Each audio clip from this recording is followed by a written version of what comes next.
I'll get up about 4 o'clock in the morning. It is completely mentally draining. Frustrating. I mean, it really is. Have that cup of coffee, take a deep breath, and then get on the road. Hours before sunrise, the gridlock approaching the Altamont Pass already stretches for miles. It's treacherous. Stop and go, stop and go. It's tiring. It's just devastating to have to sit there and not move. You're stuck. This is the grueling trek for those who live in the Central Valley but work in the Bay Area. More than 80,000 people drive over the Altamont Pass every single day, one of the most congested commutes in the country. Everyone I know is making this drive. Some of these so-called supercommuters are spending upwards of 5, even 6 hours a day sitting in bumper-to-bumper backup. That is time that they're not spending with their families. That's time they're not coaching softball. That's time they're not going to soccer. They're not spending time with their kids doing homework. The amount of time is pretty ridiculous. He's gone. The kids don't see him. I hardly see him. It has gotten so bad, one man even does the commute on his bike. Things are broken here. We have one channel to get to the major metropolis for everyone to work at. I don't know how else to put it. There has to be an answer. You know, you are facing a crisis. It's tens of thousands of people, and the number's going to rise. We have to figure out other ways to move people other than building freeways. We can't continue to build asphalt. We can't continue to widen our freeways, and quite frankly, we've widened them to capacity at this point. What's missing, clearly, is an effective mass transportation system that connects the Bay Area with the Central Valley. And it's a problem that we need to solve, and we need to solve it now.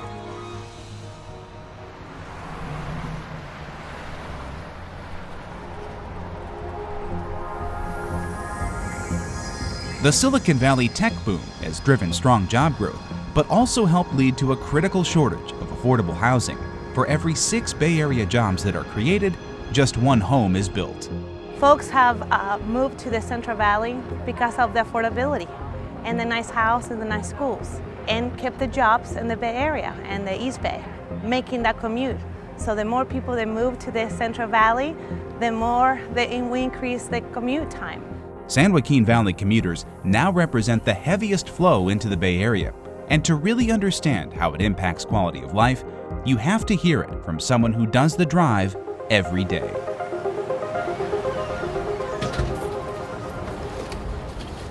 It's not the greatest way to start your morning. But I would say on average it's about 2.5 hours. These big rigs. Moral Benham Garcia races out the door before her youngest son gets out of bed. She pulls over to say good morning on FaceTime. What's wrong? Why are you sad? You didn't have good sleep? Okay. I hope you have a good day at school. Okay, bye. I love you. Love you. Bye. I'm missing out. I miss out on the best things that I don't get to be here for. But we don't have a choice. Tell me what's happening on TV right now. What part is it? And so I live through technology right now. My entire life right now is through FaceTime.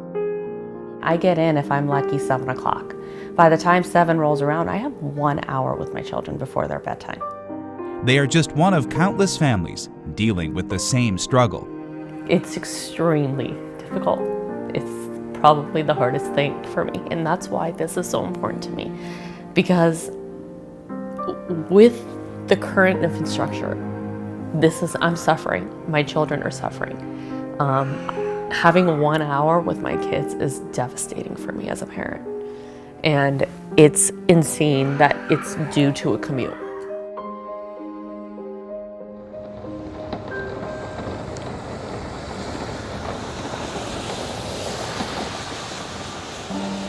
Of course, there's much more to this than just a commute.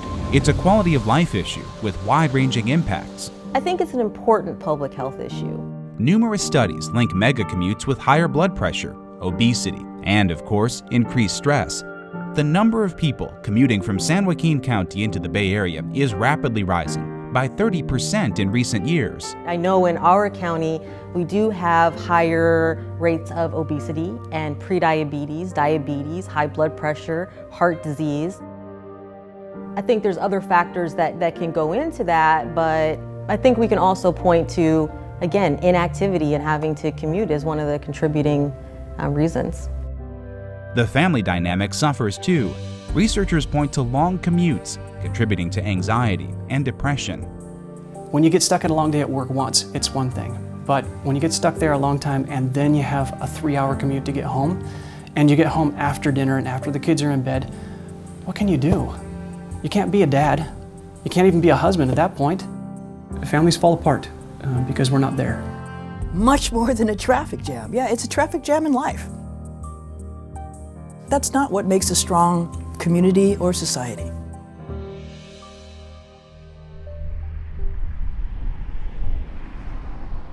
Thank you very much. On a recent Saturday morning, families in Mountain House packed this public meeting. That's one of the big issues, right? Anxious to hear about a project that could change everything. Can't stand the commute. It's draining me.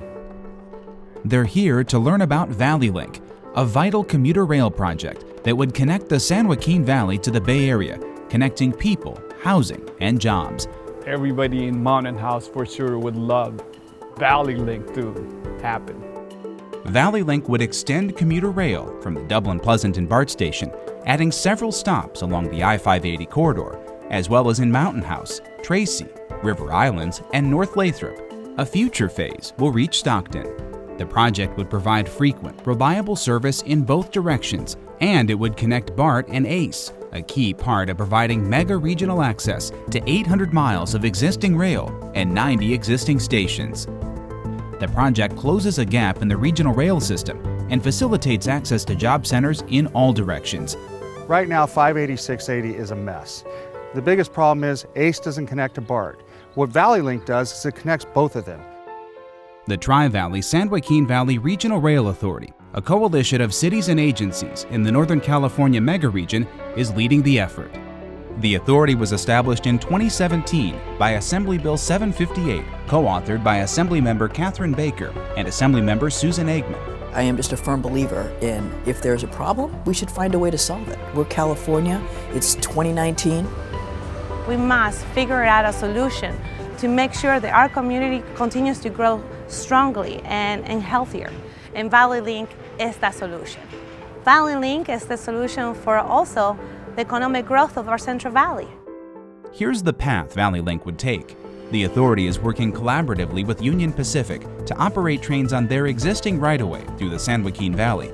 Over the Altamont Pass, tracks will run along a corridor once part of the original Transcontinental Railroad back in 1860.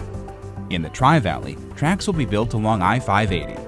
We can run 12-minute headways, meaning every 12 minutes you're going to see a train coming into your station to pick you up and connect you with either the ACE line or connect you with BART in the Dublin Pleasanton station. In an area known for some of the first ever wind farms, it's worth noting ValleyLink is striving for 100% sustainability.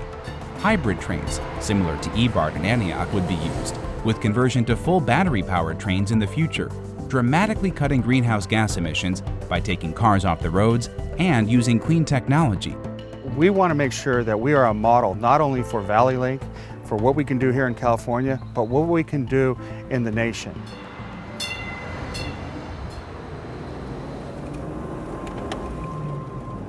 This is a working class neighborhood. This is what they call the entry level. Back in the Bay Area, realtor Tom Liu drives through blue-collar Fremont, where the average home price is an eye-popping $1.1 million. Definitely a big shock. I think when they see $1 million home, they're expecting extravagance, and here they're just getting your typical 50-year-old rancher. It's just to a point where they just can't afford it. It's no wonder at new communities like River Islands and Lathrop, families are buying houses as fast as they're being built. Our homes here are about half the cost as they are in Fremont, in a beautiful community with great schools. Unfortunately, you have to commute. Over 80% of the people who buy homes here commute into the Bay Area. Michael Robinson and his family moved in from the Bay Area. They love their new family-friendly community, just not his crippling commute. To be able to be here with my wife and kids more frequently would be a godsend. We need to provide an alternative for our residents to get on a train rather than sit behind a wheel in traffic. With the planned Valley Link stop here, folks like Michael could walk to the train. In what will ultimately be a community of 30 to 40,000 people, River Islands is also building a business park to attract employers. Valley Link isn't just about commuting west over the Altamont. It's about easing access in both directions. It's a once-in-a-lifetime project, both for downtown Tracy, for Tracy City overall, and for the region as a whole. The Valley Link is critical in both directions. It is so critical in terms of jobs housing balance. I mean, to have all these workers out here, we need to get the jobs out here. And I think the only way that companies are going to move out here is if they can access it easily. You get a talent shift into the Central Valley, pretty soon you'll see an innovation economy begin to sprout in the Central Valley, just as it has in the Livermore Valley.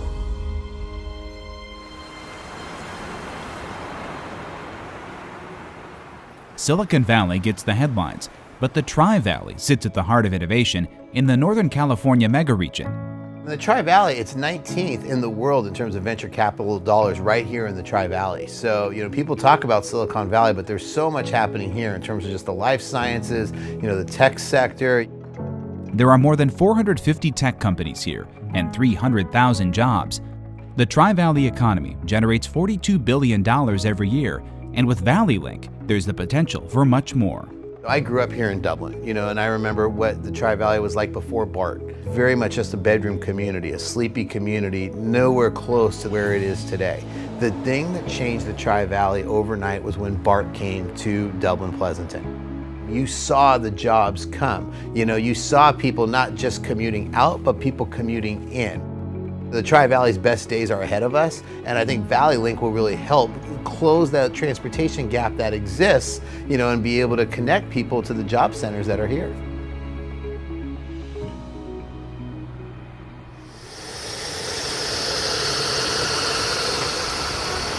On mornings like these, it's easy to see the need for Valley Link. And just imagine that traffic over the Altamont is expected to worsen by 60% over the next 2 decades. I'm not sure where that traffic's going to go, because how much fuller than full can you get? The time for a solution, the time for Valley Link, is now. I think the question to why now is, if not now, then when? There's funding available. There's a strong investment in trains. This is the next frontier. This is the next great infrastructure investment. We're working hard to make it happen right now. If we can't build a bigger road, if we can't build another road, rail is a better answer. If they could fund it, I think it will help families stay connected, be together, be more united. That's all I have to say.